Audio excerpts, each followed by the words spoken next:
শূন্য গ্যালারিতে যখন পিনপতন নীরবতা, তখন ওল্ড ট্র্যাফোর্ডে সবুজ ঘাসে এক বাঙালি তরুণ সৃষ্টি করছিলেন নিখুঁত শিল্প।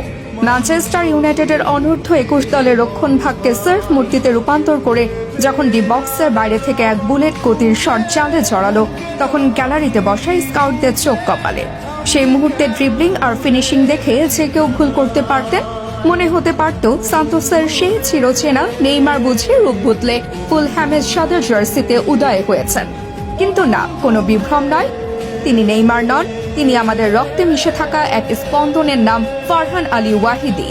বাংলার ফুটবল আকাশে এতদিন এক প্রখর সূর্যের অপেক্ষায় ছিল জাতি। হামজা চৌধুরী সেই সূর্য হয়ে উদিত হয়েছেন।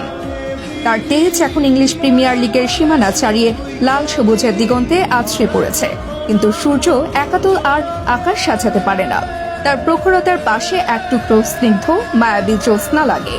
ফারহান ঠিক সেই চাঁদ, যার পায়ের জাদুতে মুগ্ধ হতে চলেছে এক ফুটবল পাগল জাতি। লন্ডনের চেলসি একাডেমিতে যার ফুটবলের হাতে খড়ি, তার ধমনীতে রাজকীয় ফুটবলের রক্ত